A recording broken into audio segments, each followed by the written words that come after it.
अस्सलाम वालेकुम स्टूडेंट्स। आज हम डिस्कस करने जा रहे हैं डेफिनेट इंटीग्रल। डेफिनेट इंटीग्रल को डिस्कस करने से पहले हम डिस्कस करेंगे कि हम इंटीग्रेशन क्यों यूज़ करते हैं। सबसे पहले इंटीग्रेशन का यूज़ कब शुरू हुआ? तो आज से 3000 साल पहले जो मैथमेटिशियन थे उनके पास रेक्टेंगल का एरिया फाइंड करने का, स्क्वायर का एरिया फाइंड करने का, ट्रायंगल का एरिया फाइंड करने का इनके फार्मूले थे। और भी कुछ पॉलीगॉन्स होंगी जिनका एरिया फाइंड करने का फार्मूला उनके पास था।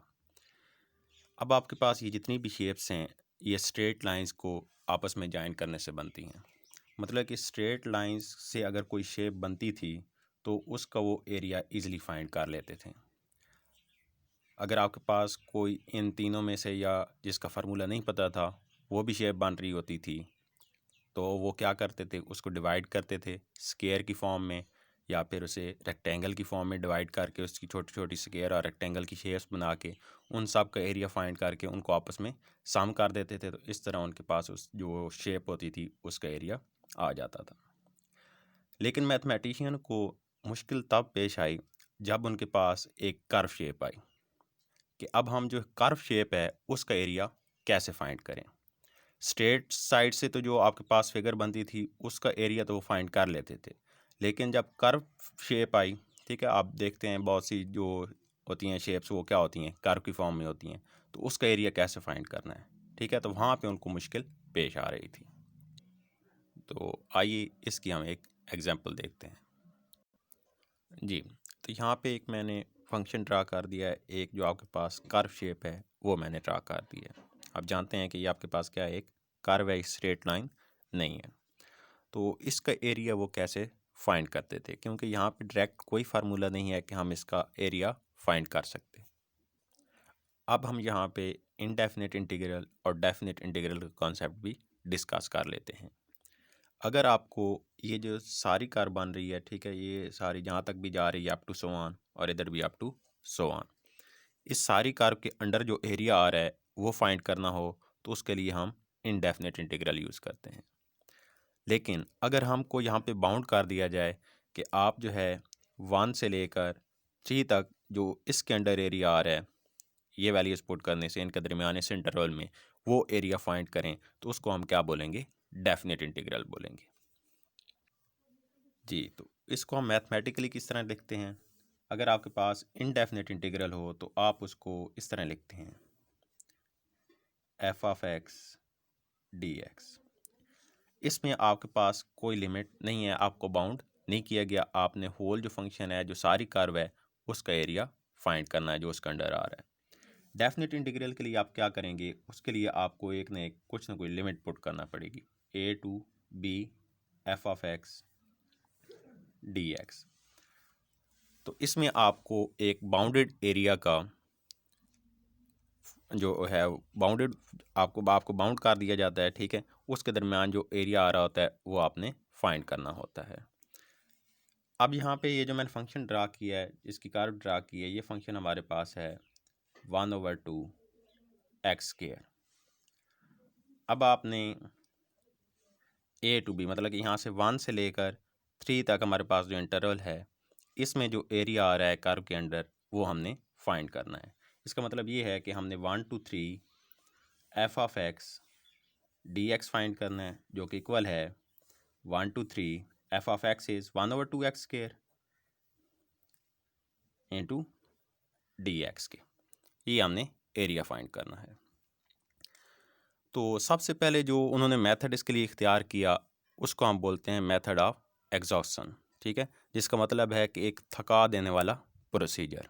वो इसमें क्या करते थे, वो इसको रेक्टेंगल्स में डिवाइड करते थे, 1 से लेकर 3 तक वो इसकी क्या बनाएंगे, रेक्टेंगल्स बनाएंगे, और फिर हर रेक्टेंगल का एरिया फाइंड करेंगे, देन उस एरिया को आपस में सम करेंगे और इस तरह इस कर्व के अंडर जो इन पॉइंट्स के दरमियान एरिया है वो हमारे पास आ जाएगा।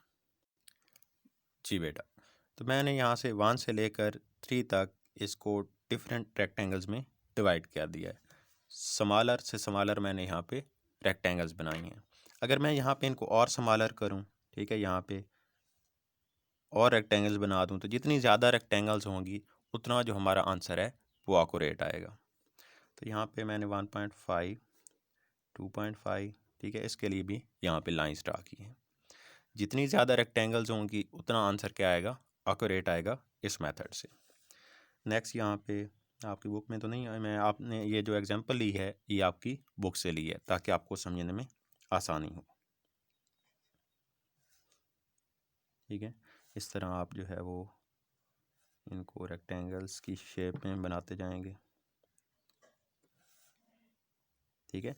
तो आप यहाँ पे देख सकते हैं कि जब आप ये एरिया फाइंड करेंगे इस मेथड से, इस रेक्टेंगल का एरिया, इस रेक्टेंगल का एरिया, इसका और फिर इस रेक्टेंगल का, तो फिर आपके पास जो एरिया साम होने से आएगा वो इस एरिया से ज़्यादा होगा जो इस कर्व के अंडर आ रहा है, क्योंकि आपके पास ये भी एरिया भी आ रहा होगा, ये भी और ये भी।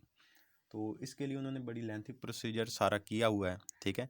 तो उन्होंने इस मेथड में ये जो एरर है, ठीक है, इसको भी वो ख़त्म कर देते हैं और उनका आंसर जो है वो किसी हद तक एक्यूरेट आता है।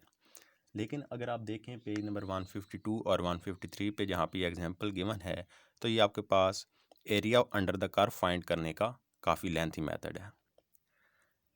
फिर जो है इस मसले को हल करने के लिए, ठीक है, इस लेंथी प्रोसीजर को हल करने के लिए उन्होंने जो मैथमेटिशियन थे उन्होंने इंटीग्रेशन का यूज़ किया कि हम इंटीग्रेशन को यूज़ करते हुए इसको रेक्टेंगल्स में डिवाइड किए बगैर या किसी और शेप में डिवाइड किए बगैर हम डायरेक्ट जो है वो इसका area under the curve find कर सकते हैं, खा हमें कोई भी लिमिट गिवन हो, चाहे 1 to 3 हो, चाहे 1 to 4 हो, चाहे 0 to 5 हो, ठीक है, कोई भी आपको लिमिट गिवन हो, आप इंटीग्रेशन को यूज़ करते हुए जो कर्व शेप्स होती हैं उनका एरिया इजीली फाइंड कर सकते हैं।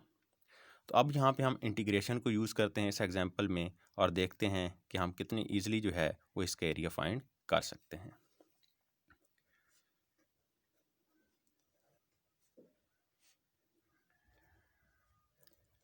जी, तो यहाँ पे एक्स स्क्वायर है, एक्स स्क्वायर का इंटीग्रल आपके पास क्या आएगा, x³/3, ठीक है, फासला हमने यहाँ पे यूज़ किया है और ये इसकी जो हमने लिमिट थी वो पुट कर दी है 1 to 3। 2 और 3 मल्टीप्लाई होंगे तो ये 6, x³ 1 to 3 आ जाएगा। जी, अब हमने लिमिट अप्लाई करनी है, पहले हम 3 पुट करेंगे तो ये 3³, दरम्यान में माइनस का साइन आएगा और फिर हमने लोअर लिमिट पुट करनी है, पहले हम अपर लिमिट पुट करेंगे, फिर दरम्यान में माइनस का साइन और फिर हमने x की जगह जो लोअर लिमिट है वो पुट करनी है जो कि 1³ आएगा। 1/6 into 3³ is 27, 1³ is 1, 26/6 which is 4.333 up to so on। तो ये आपके पास एरिया अंडर द कर्व आ गया है फ्रॉम 0.1 to 3, ठीक है। तो यहाँ से आपने बहुत ही ईजिली जो है वो area under the curve find कर लिया है बाय यूजिंग इंटीग्रेशन। जबकि आप बुक पे देखें तो जो उन्होंने मेथड यूज़ किया है रेक्टेंगल्स में डिवाइड करके वो बहुत ही लेंथी मेथड है। फिर जैसे जैसे डेवलपमेंट होती गई उसी तरह इंटीग्रेशन का यूज़ भी बढ़ता गया।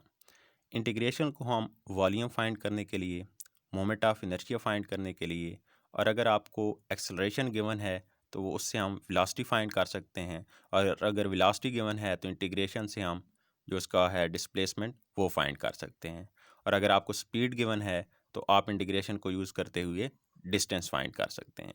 और भी इसके काफ़ी यूजेस हैं, वो मैं आपको सेपरेट वीडियो सेंड कर दूंगा। ओके।